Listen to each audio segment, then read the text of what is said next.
Jammu Kashmir public service commission जो कि हमारी प्रीमियर रिक्रूटिंग एजेंसी है और हर साल जो है कई सौ इसमें से लोग जो है रिक्रूट होते हैं और गस्टेड पोस्ट के लिए वो जाते हैं, लेकिन काफ़ी समय से ये नॉन एग्जिस्टेंट है और इसके चेयरमैन नहीं हैं, मेंबर्स इसके नहीं हैं। इसी को लेकर एबीवीपी की तरफ से एक प्रोटेस्ट डिमॉन्स्ट्रेशन जो है आज जम्मू यूनिवर्सिटी गेट के बाहर किया गया है और डिमांड की गई है कि जल्द से जल्द इस बॉडी को जो है फिल किया जाए, इसके चेयरपर्सन्स को लाया जाए, मेंबर्स पूरे किए जाएं। अब बातचीत करते हैं अक्षय बलोरिया से। अक्षय बलोरिया, एक बड़ा अहम मुद्दा युवाओं को लेकर, क्योंकि बड़ी अहम पोस्ट जो हर साल निकलती हैं उसके लिए जेकेपीएससी का होना ज़रूरी है, लेकिन नॉन एग्जिस्टेंट है, क्या कहें? जी बिल्कुल, हम लोग स्वयं इस चीज़ को देख करके आश्चर्यचकित हैं कि एलजी प्रशासन आखिर कर क्या रहे हैं, क्योंकि हम सबको पता है कि जेकेपीएससी जम्मू कश्मीर में कितनी महत्वपूर्ण भूमिका रखती है। अगर हम बात करें, हम सबको पता है कि जम्मू कश्मीर में जितने भी सरकारी एग्ज़ाम्स होते हैं उसकी प्रक्रिया को करवाने का जिम्मा भी जो है वो जेकेपीएससी का होता है। जिन लोगों को नहीं पता है उनको शायद आज पता चला होगा। तो कहीं ना कहीं इतना महत्वपूर्ण ये बॉडी है और इसके पास कोई लीडरशिप नहीं है। आप लीडरशिप की बात तो छोड़ ही दीजिए, इसके कमेटी में लोग ही नहीं हैं, केवल एक व्यक्ति के सहारे ये पूरा कमीशन चल रहा है। नवंबर से लेकर फरवरी माह तक, नवंबर में भी विद्यार्थी परिषद ने जो है मीडिया के माध्यम से, प्रेस नोट्स के माध्यम से इस विषय को एलजी तक पहुंचाने का काम किया, परंतु अभी तक इस पे उनकी कोई प्रक्रिया नहीं आई, कोई उन्होंने इसका संज्ञान नहीं लिया। अब मुझे समझ में नहीं आता एलजी प्रशासन करना क्या चाहते हैं जम्मू कश्मीर में। जब वो यहाँ आए थे तो बहुत बड़े बड़े वादे उन्होंने किए हैं। अभी हाल ही में प्रधानमंत्री मोदी जी भी आए और उन्होंने युवाओं के लिए जो है नए रोजगार के अवसरों की बात की, नए अवसर दिए, परंतु वो तो दे करके चले गए, परंतु क्या वो इम्प्लीमेंट यहाँ कर रहे हैं क्या एलजी प्रशासन? आप उनका पूरा कार्यकाल उठा करके देखिए एलजी साहब का, कि उन्होंने, मुझे ऐसा लगता है उन्होंने कसम खाई है कि विद्यार्थियों को तो वो आगे बढ़ने ही नहीं देंगे। विद्यार्थियों के साथ उनकी कोई जाति दुश्मनी जैसी हमें समझ में आती है। कभी वो पब्लिक यूनिवर्सिटी बिल ले आएंगे, ध्यान देना छोड़ देंगे।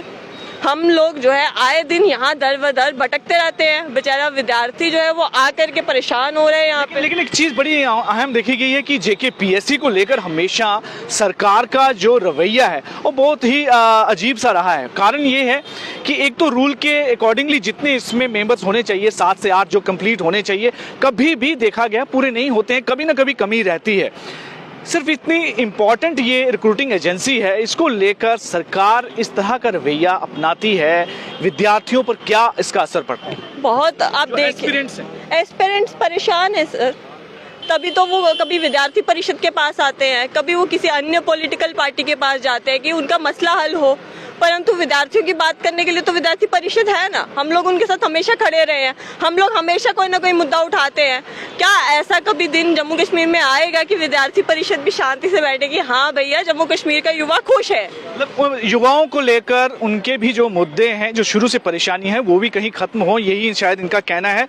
आपसे जानना चाहूँगा कि आखिर उस रिक्रूटमेंट के लिए जिन ऑफिसर, जो रिटायर्ड ऑफिसरों की ज़रूरत है, क्या उसकी कमी है क्या जम्मू कश्मीर में, जिस वजह से ये इसमें उनको क्या परेशानी आ रही होगी कि इस बॉडी को कंप्लीट नहीं किया जा रहा? देखिए, चाहे बात की जाए जेकेएसएसबी की या जेकेपीएससी की, दोनों डिपार्टमेंट ऐसे हैं जो जम्मू कश्मीर में एक बहुत महत्वपूर्ण भूमिका निभाते हैं।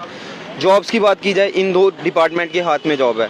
जेकेएसएसबी के हाथ में सभी जॉब्स हैं आज के टाइम पे, लेकिन बहुत देर हो गई है, नवंबर से लेके अभी तक ये इन दोनों डिपार्टमेंट का चेयरमैन नियुक्त नहीं किया गया है। कहीं ना कहीं ये प्रश्न चिन्ह है, एलजी सरकार पे प्रश्न चिन्ह है। क्या ऐसी ज़रूरत पड़ गई थी कि इन दो डिपार्टमेंट्स के चेयरमैन नियुक्त नहीं किए? कुछ ना कुछ गड़बड़ तो होगी, कुछ ना कुछ धांधली तो होगी। तो हमारा यही डिमांड है। एबीवीपी ने आज पीसफुली यहाँ पे एक सिंबॉलिक प्रोटेस्ट किया कि हमारी बात एलजी सरकार तक पहुँचे, इन दो डिपार्टमेंट के चेयरमैन जल्द से जल्द नियुक्त किए जाए। जी बिल्कुल, बड़ी इम्पोर्टेंट आज मुद्दा था, क्योंकि जेकेपीएससी कितनी महत्वपूर्ण भूमिका रखता है, एक रोल होता है इसका जम्मू कश्मीर में एक रिक्रूटिंग एजेंसी के तौर पर, अभी तक नॉन एग्जिस्टेंट है। कैसे एग्जाम्स होंगे, कैसे रिक्रूटमेंट होगी, इन सबको लेकर आज ये सभी यहाँ पर इकट्ठा हुए हैं और बड़ा वैलिड पॉइंट रखा है कि सिर्फ कर बोलने से कुछ नहीं होगा। अगर एलजी साहब कहीं भी आकर इस प्लेटफॉर्म पर कहीं भी प्लेटफॉर्म पर बोलते हैं कि हम युवाओं के लिए सोच रहे हैं, विद्यार्थी जो एस्पिरेंट्स हैं उनके लिए हम हर तरह के एवेन्यू खोल रहे हैं, लेकिन जेके पीएससी को तो पूरा करवाइए, कम से कम उसके चेयरमैन, उसके जो मेंबर्स हैं उसे तो कंप्लीट कीजिए उस बॉडी को, ताकि रिक्रूटमेंट प्रोसेस जो है चल सके।